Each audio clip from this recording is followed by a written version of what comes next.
આગળ વાત કરીશું સુરતની તો સુરતમાં પાનનો ગલ્લો ચલાવતા આધેડ દુકાનમાં જ ફાંસો ખાઈને આપઘાત કરતા સનસનાટી મચી ગઈ છે। આપઘાત કરતા પહેલા એક વિડીયો પણ બનાવવામાં આવ્યો હતો। બીજી તરફ આ સમગ્ર મામલે પોલીસે તપાસને હાથ ધરી છે। વિડીયોમાં પોલીસ પાસે ન્યાયની માંગ તેઓ કરી રહ્યા છે।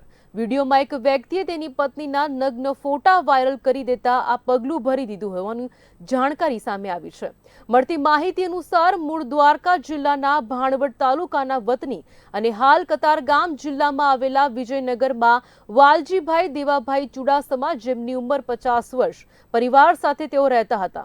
વાલજીભાઈ ઘર પાસે પાનનો ગલ્લો ચલાવતા હતા। બુધવારના રોજ સવારના સમય નિત્યક્રમ મુજબ કહી શકાય કે વાલજીભાઈ ગલ્લા પર ગયા હતા, ત્યારે દુકાનમાં છતના લોખંડના હુક સાથે દોરી બાંધી ફાંસો ખાઈ આપઘાત કરી લીધો હતો।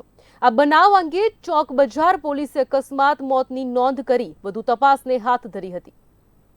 મને જેને મરવા મજબૂર કર્યો છે મારી ઘરવાળી, એને ભોરવી કર્યો, નામ છે એનું વિજયનગર 2, 22 નંબર।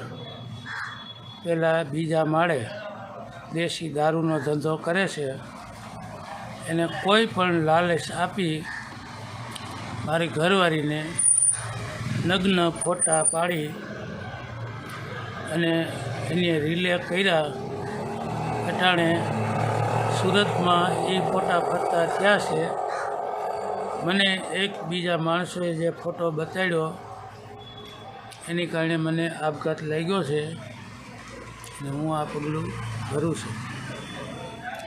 એટલે જે સજા થાય પરિયો પરેશ મગનભાઈ વાઘ, બરાબર।